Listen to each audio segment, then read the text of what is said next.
Welcome, everyone, to today's webinar on making the case for coaching. Definitely happy to have all of you here and very excited to see some familiar faces in the crowd, so glad to have you here. Because this is a webinar with so many people on it, unfortunately everyone is in the mute mode. So what that means is when you have questions, please type them into the question panel. First, monitor that throughout the presentation. A couple of you did submit questions in advance, and I've got those, and I think we are covering those well for you today. So definitely excited about that. Do feel free to add to them and get more information based on what you are interested in. So we have got a quick 30 minutes together. What is our agenda for the conversation? Well, obviously, in terms of making the case about coaching, we're going to touch on very quickly just defining coaching, etc. We're going to get into coaching ROI, the return on investment, the value there. Now, of course, the challenge with many of the studies in defining the return on investment is that some of the information is quantitative. They actually do have numbers to go with it, and some of it is qualitative. So we'll take a look at what some of those studies are, and I definitely encourage you to keep going. There are a number of them, so value in both areas. We're going to go through coaching models. So very specifically, I'm going to talk about the coaching model we use, and then I'm going to talk about coaching process as well. We'll get into opportunities for getting started with the coaching program and talk about resources that are available to you. So diving into definition, and this comes from the International Coach Federation.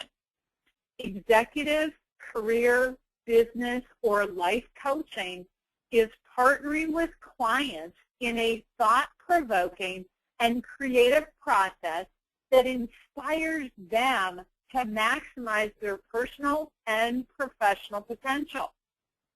Okay, in some ways, it seems like just reading that definition, that explains how you make the case for coaching. Given what it is, it's about working with people in a way that they're thinking fuller, deeper, richer thinking. They are developing their own process so that they're maximizing their potential. In and of, it makes the case for them. So excellent. Okay, how does coaching even matter?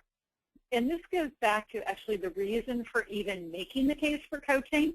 And some of you have probably seen these insights, these statistics before with me. So first off, a Gallup poll. And we've all heard the expression, people don't leave their boss or their company, they leave their boss.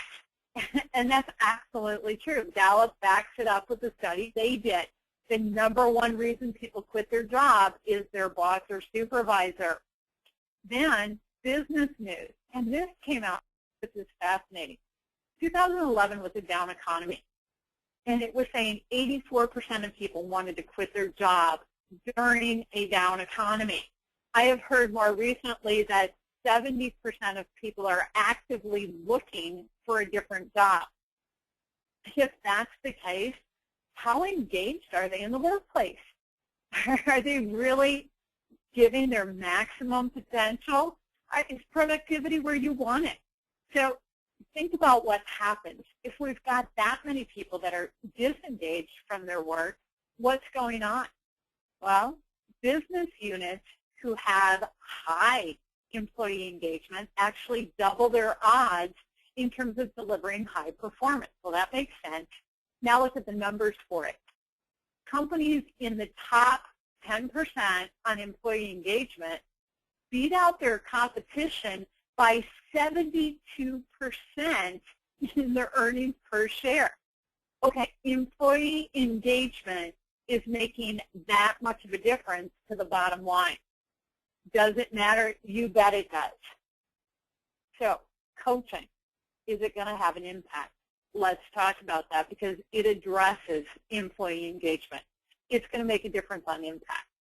So, some of the statistics, and these first two you've probably heard already, anyone who has gone online and simply done a search, hey, what is the ROI for coaching?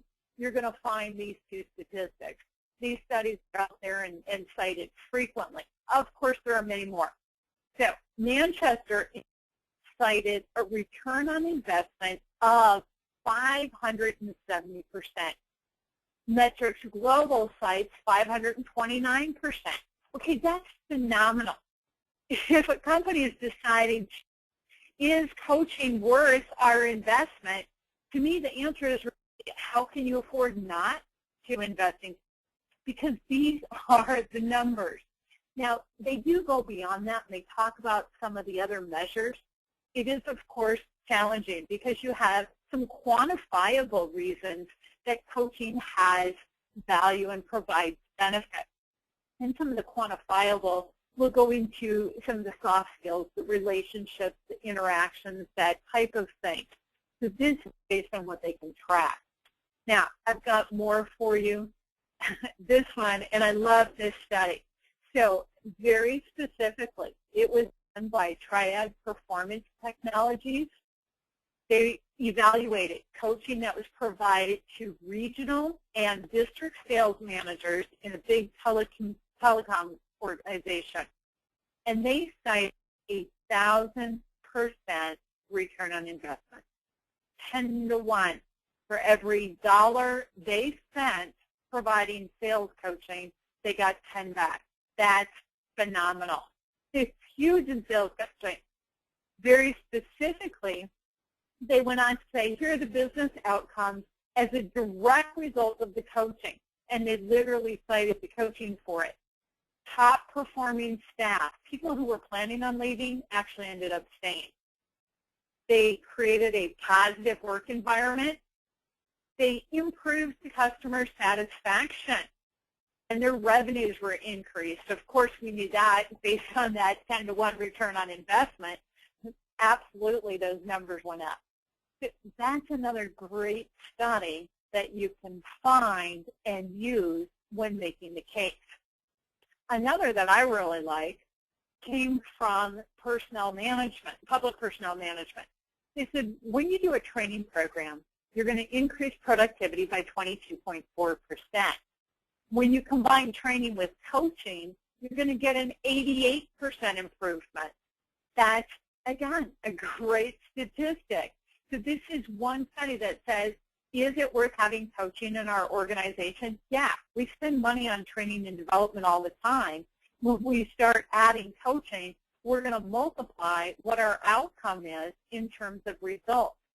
And sometimes people say, well, what's the difference? How do you get there?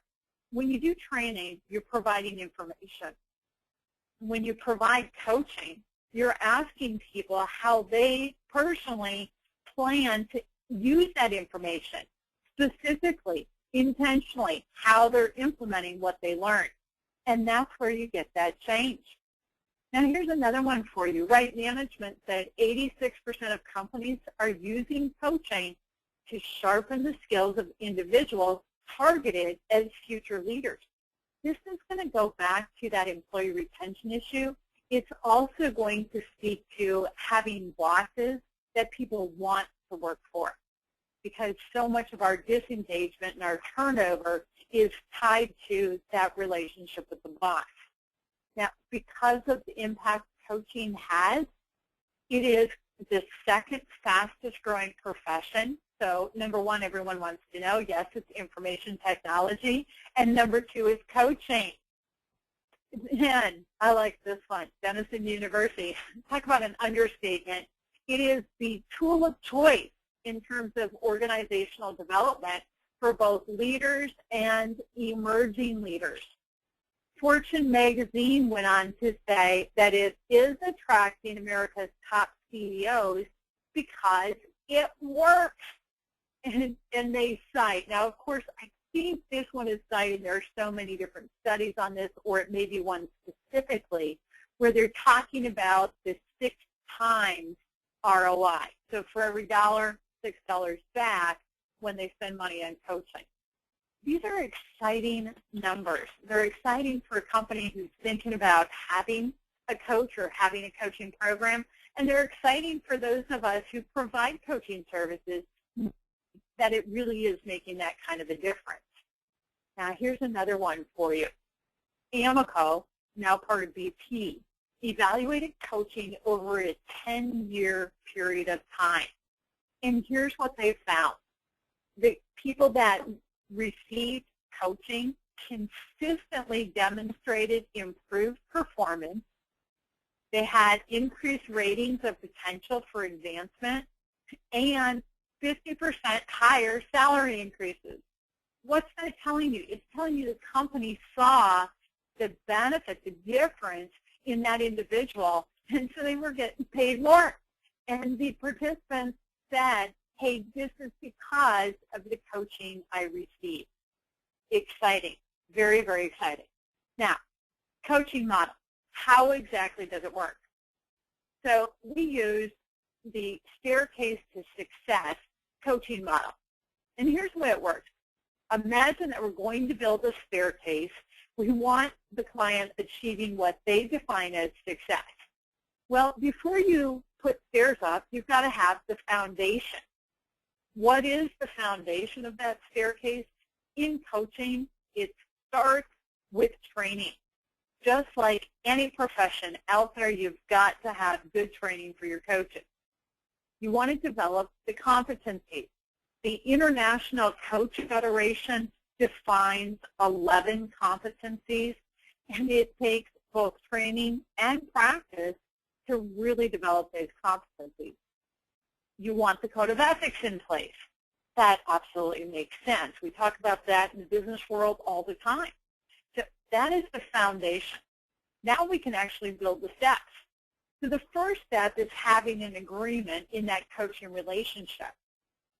Now, in terms of what's happening, let's talk logistics. If the coach is internal, they're an employee of the company where they are coaching other employees of the company, you do still want an agreement. You want an understanding of what this relationship is, what the roles are of each person in the relationship.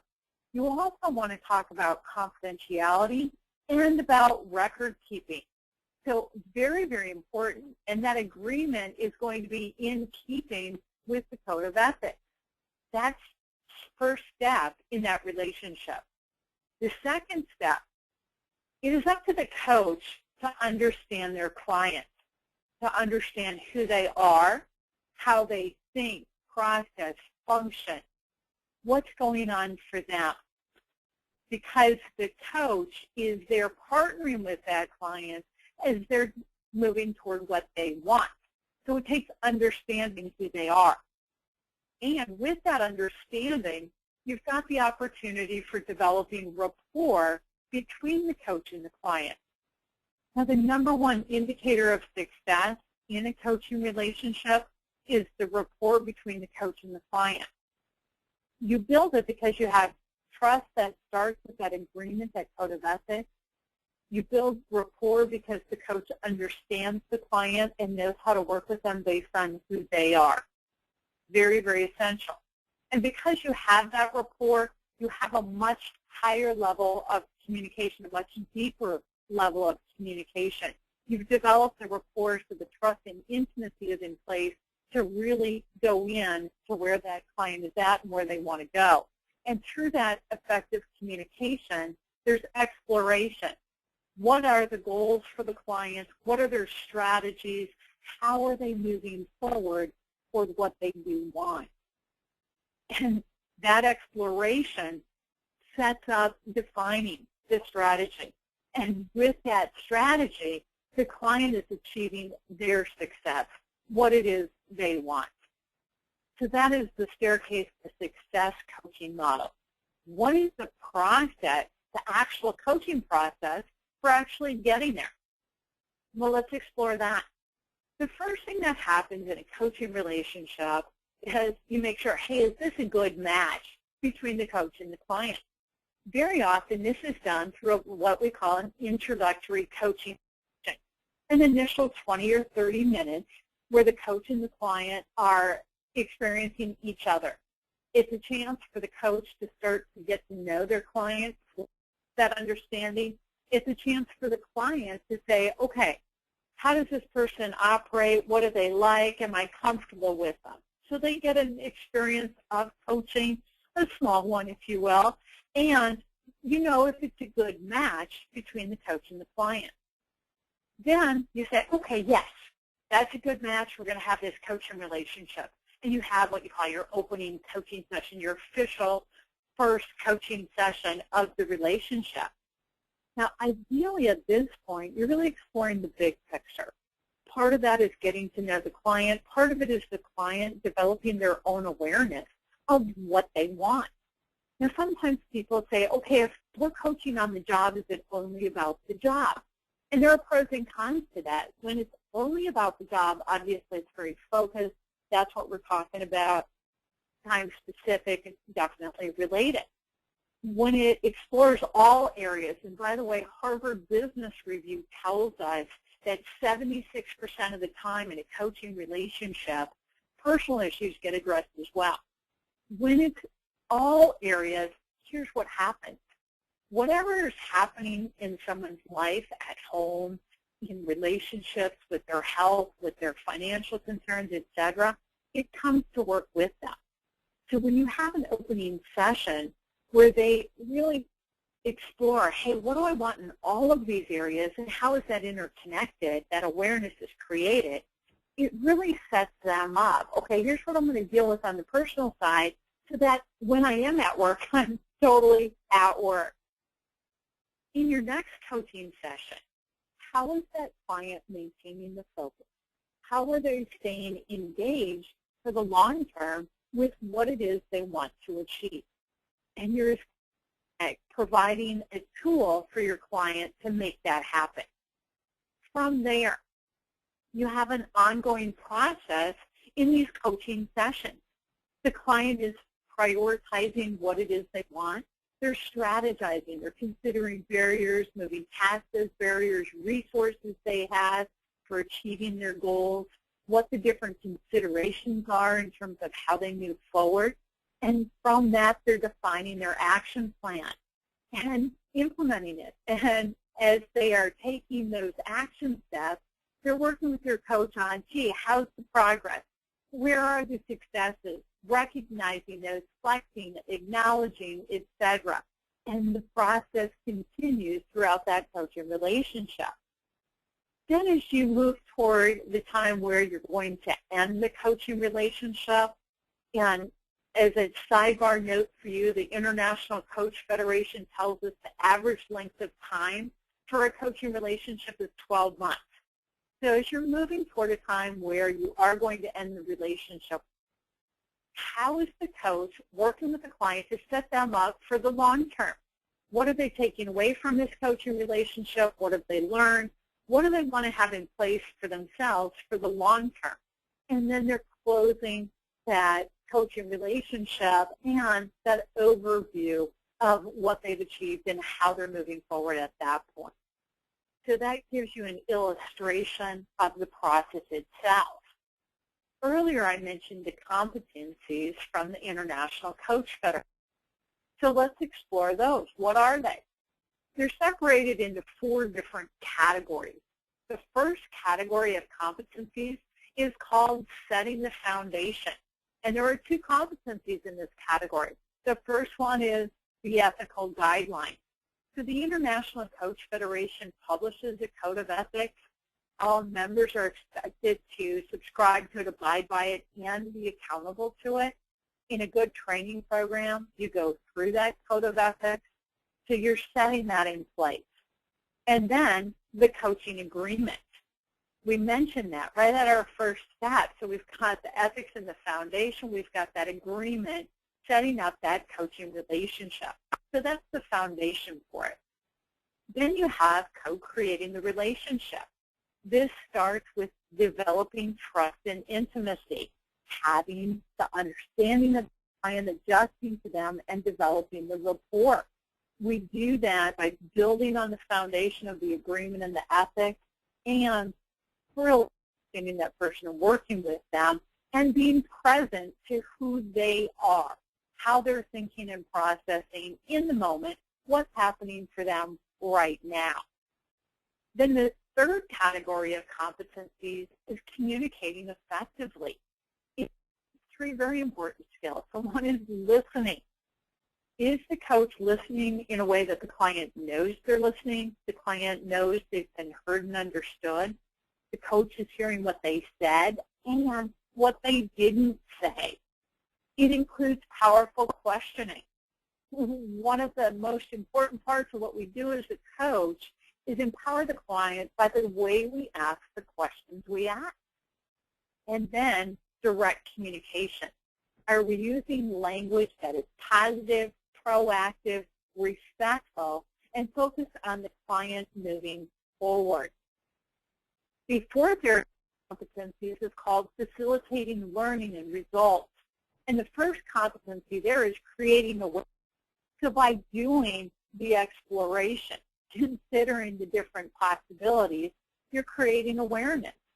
And with that awareness, the client is designing their actions. What are they doing? And what is their overall plan and their overall goals? So defining the strategy for themselves. And the coach serves as an accountability partner. We often think of accountability partners one saying, hey, how are you doing? Are you on track? Etc. Sometimes accountability partner is also, hey, are you giving yourself a pat on the back? Are you acknowledging your own successes? Because that's part of the client moving forward and staying motivated. But these are the competencies. Now, the next area we're talking about in our quick bit of time today is, if I do want to get started, what do I do? So the first thing, obviously, is the research. If you're going to start a coaching program in an organization, there's a great study done by the American Management Association, and they talk about having a coaching program in an organization. And here's a couple of important insights from that research. They said, when you have a coaching program, your ideal is to have internal coaches, people within the organization, for your entry level on up through middle management people. And then you want to have external coaches for your executives or your highest level of management. The same research study also said you want external training for your internal coaches. And what was interesting to note is in the research they said it is most common to have internal training and most effective to have external training. So very interesting insight. Now, once you've done your research, of course, you're outlining the information. Here's what I found when I went online and did search for the return on investment. You pull up some of those different studies, and then you start outlining that information and how you want to put your program together. So we'll talk about that. You get feedback from people, and then you define specifically what are the action steps. So let's start digging into that a little bit deeper. When you have a coaching program, first thing you want to do in setting it up is create the buy-in. The second thing you want to do is have your plan, and then the third phase is implementation of it. So for creating the buy-in, what do? It does start with upper management. It's going to be a trickle-down effect. When the top levels of management buy into the program, you're going to be more successful implementing that program throughout the organization. Now, what does the top level of management want to know? That's where some of those statistics I shared with you come in. And to share, let you know, I've got a couple of people asking, hey, are you going to have access to this afterwards? So what I'm going to do is load today's recording on our YouTube channel, so you will have access to it there. I did quick glimpses of some of those studies. What I recommend is you capture the names of who did the study, and then you go online and you pull up the full study. There's a lot more information than I can cram into a 30-minute PowerPoint presentation. You definitely want to check those out. So, excellent. All right, you create buy-in with your upper levels of management. You share the ROI with them, the return on investment, and you start communicating that downward. It's a trickle-down effect. So the upper management expresses their interest in buy-in, ideally in meetings, expressing it with middle management, and then that in turn gets spread out with everyone. So that trickle-down effect creates a buy-in throughout the organization right from the get-go. And that's important in setting up the program. Now, when you're actually developing the program, how do you plan for it? Well, the first question is who's going to manage it? And how are they going to do it? So the who, very often in companies, this is handled either in the human resource department. Sometimes there's a separate training and development department or a separate organizational development. So you're choosing which department does this fit in. So if you have organizational development, great, makes a lot of sense. If you have a training and development department, well, coaching, bottom line, is considered a core competency for training and development professionals. Definitely makes sense to have it there. And sometimes those departments are actually within the HR department. Now, how are you going to run the program? So you're going to decide, how are you selecting coaches? How are you figuring out who's going to actually receive the coaching or make it available to them? What's your process for that? So you've got to define who's managing it and how they're doing it. As far as the coaches go, you've got to define who's going to train them and who's going to coach them.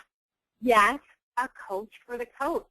So frequently, this is defined by who's actually running the program.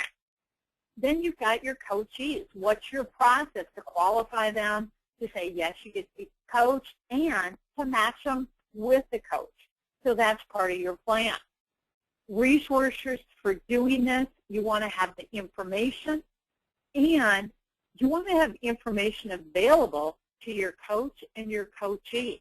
So depending on what skills the coachee wants to work on, what they want to develop, you want information available to them for that. You also want to support creating experiences where that coaching can their own skill set.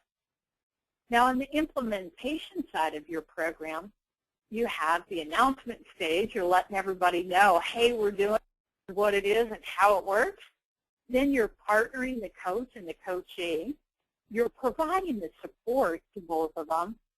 And you want an evaluation component. How effective is this program? How's it working for people? So make sure you're evaluating what's happening with the program. Now, I got a question in, can these principles, competencies be applied to life coaching versus corporate coaching? I think you're talking about the 11 core competencies, and absolutely, those are expectations in all types of coaching, life, business, career, and executive. So definitely, great question. Okay, on an ongoing basis, as far as making the case for coaching, have a plan for keeping people informed, tracking your results, and then reporting your outcomes. Have that ongoing buy-in to what's happening with your program. Now, I do realize we absolutely have used up our 30 minutes that we had available to us here. So I want to provide a couple of resources for you very quickly in terms of moving forward. I've got a little something special for you, too. So the first one, the Center for Coaching Solutions, the resource for coaching results. We are there, whatever we can do to help you with your coaching programs, you let us know. If you are looking for training for your coaches, the Center for Coaching Certification offers that training. The mission statement is to enhance your coach training experience with quality, professionalism, and support.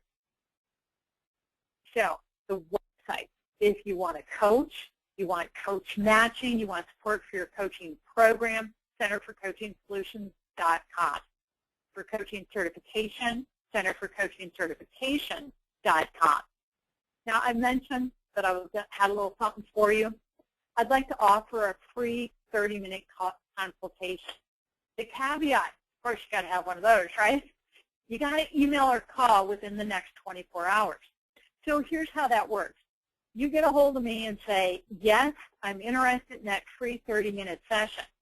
I will send you a link to my calendar. You can pick a 30-minute block of time from my calendar, put in your name and phone number, and during that block of time, I will give you a call. You can use that 30 minutes however you want to.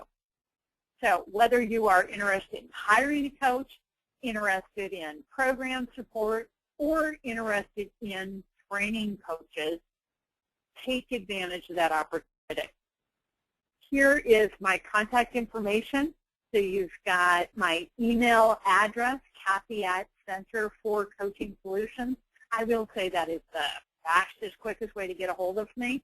Of course, if you go to either of these websites, you will have 800 numbers you can reach, and you also have a place right on the website that says Contact Us. You can submit a contact form, and that will get to me as well. So whatever I can do to be helpful for you. I do want to thank each and every one of you for being here today. I appreciate your time and your participation. Delighted to have you around, see some familiar faces or names, let me say that, and then also some new names. Let me know how I can be helpful to you. So thank you very much, and thank you also for the comments. I really appreciate your thank yous as well. In the meantime, if I do not connect with you before then, have a wonderful holiday season, and I look forward to being of service in the coming years. So thank you, everyone.